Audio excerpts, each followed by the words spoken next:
cette cérémonie, nous devons d'abord affirmer nos valeurs républicaines en chantant notre hymne. Dès que j'entonne, vous le prenez en chœur. Unis dans la concorde et la fraternité, éveille-toi Gabon, une aurore se lève, encourage l'ardeur, et nous soulève. Laissez terminer les phrases. Il y a des étudiants, il y a des gens qui travaillent déjà, il y a des gens qui attendent de retourner au Gabon. Il faut écouter jusqu'au bout, cher monsieur. Je vous ai remarqué, je crois que vous avez un problème. Il y a des étudiants, il y a des gens qui doivent partir au Gabon. À mon arrivée à Libreville, qu'on mette en place ce que j'appelais la majorité présidentielle. Et c'est moi qui l'ai annoncé lors d'un communiqué à la télévision gabonaise le 10 janvier 1990, qui dit mieux.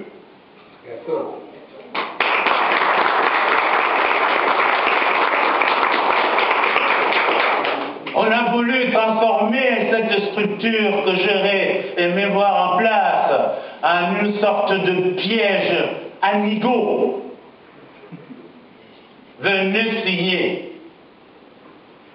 J'ai dit, je ne signe pas comme ça. Il faut que je consulte mon parti. Je suis un homme libre. Et je le demeure. Qu'on le sache. J'ai connu l'exil, pas l'exil des hôtels luxueux, c'est l'exil dans les rues de Paris. C'est André des Arts où j'ai passé la première nuit lorsqu'on m'a mis à la porte de mon couvent parce que je défendais le Gabon. On m'a dit, va défendre le Gabon ailleurs, ce n'est pas ici. Et pendant ce temps-là, des gens qui se sont nourris de ce système s'amusaient. Et moi j'étais en train de réfléchir, de souffrir. Je suis le candidat des Gabonais qui pleurent dans la souffrance, des Gabonais pauvres, parce que je suis le seul à les comprendre. Je ne suis pas parti de l'université à un bureau présidentiel ou à un bureau ministériel. Je suis parti de l'université dans la brousse gabonaise.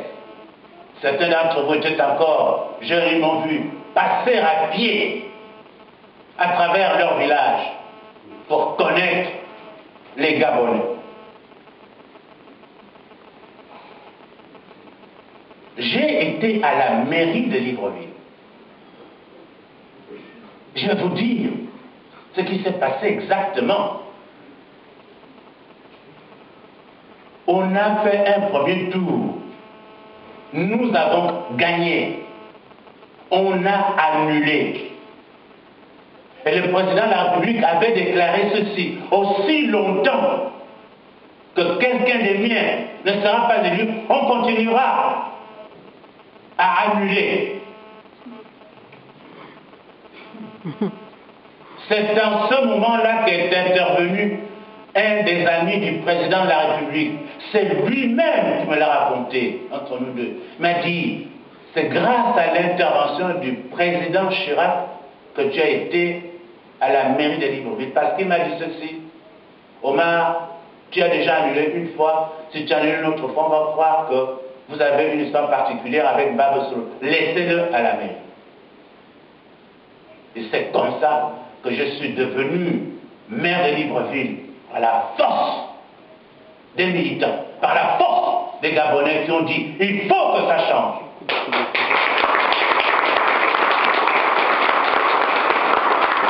Et cette énergie doit demeurer pour continuer notre chemin.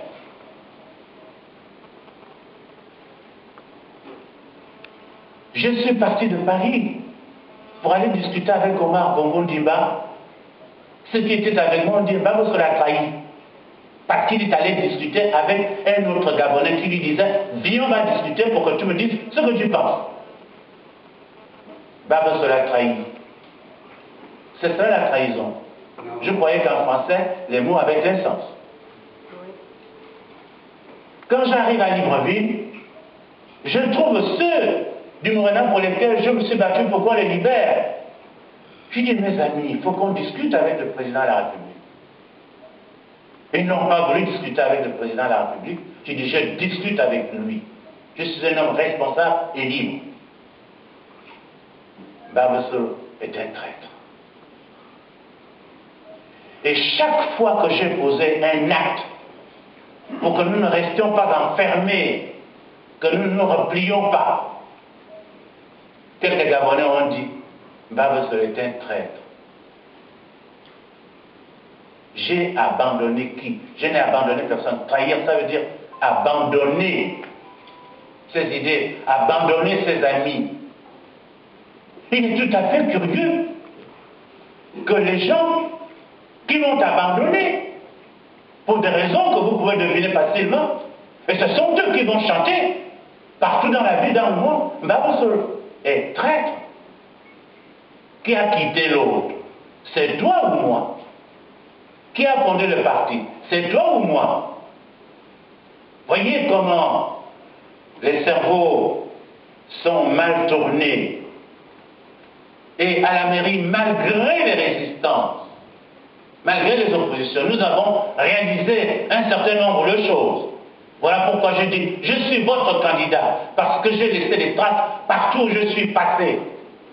Aucun autre candidat ne vous dira qu'il a posé, qu'il a laissé des traces qui sortent de sa tête. À la mairie, nous avons laissé des marchés. Allez voir.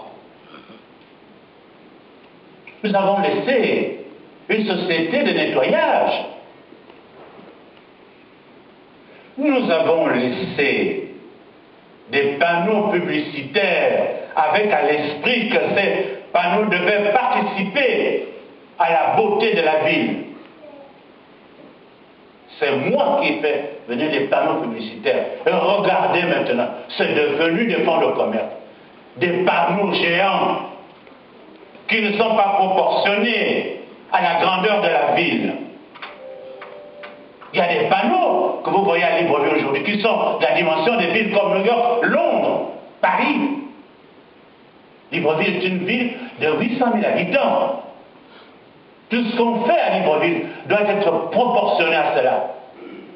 Mais des gens qui n'ont rien compris, mais n'importe quoi. Vous le voyez partout, des panneaux publicitaires, pour avoir de l'argent, naturellement. Ce n'était pas cela le but. C'était pour la beauté de la ville. On ne pouvait pas mettre sur les panneaux n'importe où.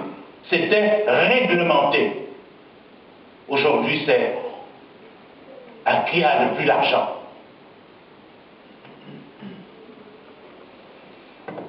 C'est aussi à la mairie que nous avons dit aux Gabonais qu'ils avaient besoin de se retrouver. Plus de parler de tribalisme, de je ne sais quoi. Il faut que nous nous connaissions dans nos différences. C'est cela, former une nation. Il faut connaître l'autre différent. D'abord, ça nous oblige à nous mettre en cause et à faire tomber nos préjugés. Ensuite, ça nous vise pour notre avenir commun. J'ai été au ministère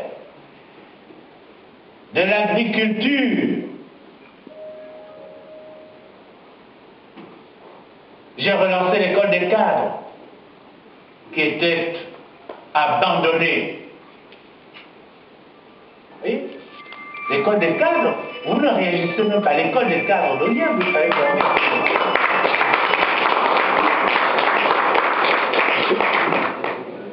J'ai relancé le centre d'expérimentation de Toum. Et cela démarrait déjà. J'ai également constaté que le riz était devenu une nourriture de base dans notre pays, puisque chaque année on importait, à cette époque-là, près de 80 000 tonnes de riz au Gabon. Et je me suis dit, il n'est pas acceptable d'importer un produit qui est la base de sa nourriture. Sinon, on était complètement dépendant de l'étranger. J'ai donc averti le président de la République que nous allions nous atteler à faire en sorte qu'il y ait des plantations de riz au Gabon. Mais il ne fallait pas n'importe quel riz.